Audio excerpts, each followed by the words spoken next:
नमस्कार। आज हम बात करने वाले हैं दुनिया के सबसे बड़े सबसे प्रतिष्ठित सम्मान की, जी हाँ, नोबेल पुरस्कार की। तो चलिए इसकी शानदार कहानी और विरासत की दुनिया में गहरा गोता लगाते हैं। तो एक सवाल से शुरू करते हैं।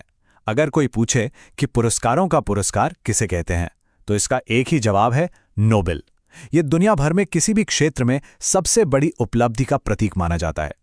आज की हमारी चर्चा में हम सबसे पहले नोबेल पुरस्कार के दिलचस्प इतिहास को जानेंगे। फिर इसे और मजेदार बनाने के लिए 2025 के कुछ काल्पनिक विजेताओं और उनकी हैरान कर देने वाली खोजों से मिलेंगे। और आखिर में हम भारत की अपनी गौरवशाली नोबेल विरासत पर भी एक नजर डालेंगे। तो चलिए शुरू करते हैं पहले पड़ाव से और समझते हैं कि आखिर दुनिया के इस सबसे प्रतिष्ठित पुरस्कार की नींव कैसे पड़ी।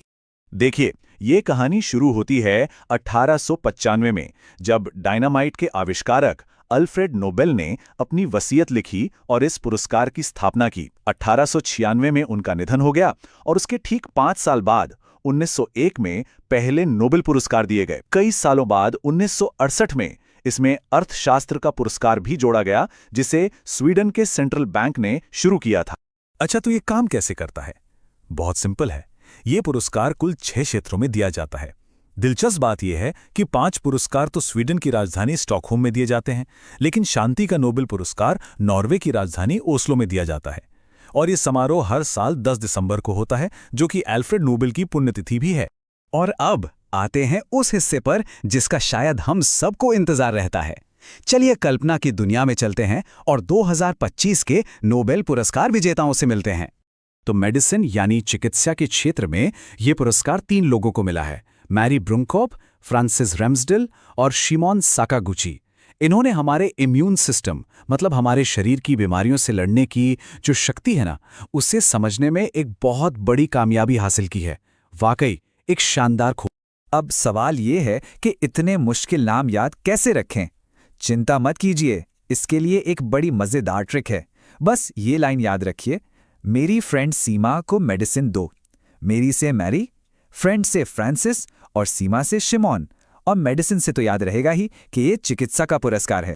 अब बात करते हैं फिजिक्स यानी भौतिकी की।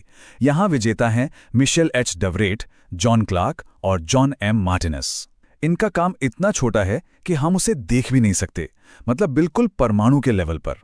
इन्होंने ऊर्जा के व्यवहार को समझने में बहुत मदद की है, जो भविष्य की टेक्नोलॉजी जैसे कि क्वांटम कंप्यूटिंग के लिए बेहद जरूरी है। इसे याद रखने की ट्रिक तो और भी मजेदार है। जरा सुनिए, भौजी ने देवर को जान से क्यों मारा?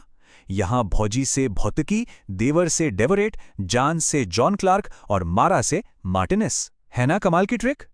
केमिस्ट्री यानी रसायन विज्ञान में ये पुरस्कार मिला है Richard N Zare, Omar M Yaghi और सुसुमु कितागावा को। इन्होंने एक खास तरह का मटेरियल बनाया है जिसे MOFs कहते हैं। ये मटेरियल भविष्य में गैस स्टोर करने से लेकर पर्यावरण को साफ रखने तक न जाने कितने ही कामों में क्रांति ला सकता है। और हाँ, इन नामों के लिए भी एक ट्रिक है। रिचर्ड की उम्र में सुसुमु ने केमिस्ट्री का राज खोला।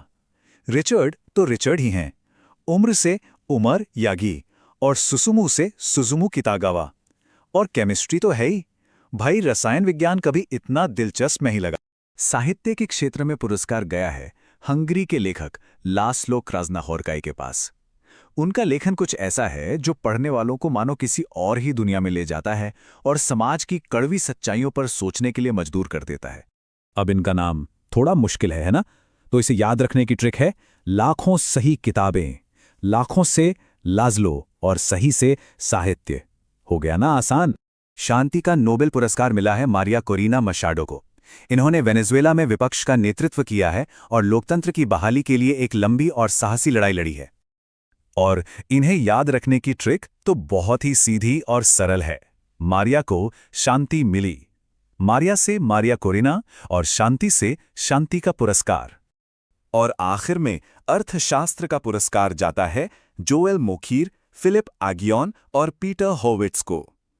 इनका काम इस जरूरी सवाल का जवाब देता है कि हम नई टेक्नोलॉजी का इस्तेमाल करके आर्थिक तरक्की तो करें, लेकिन पर्यावरण को बिना कोई नुकसान पहुंचाए।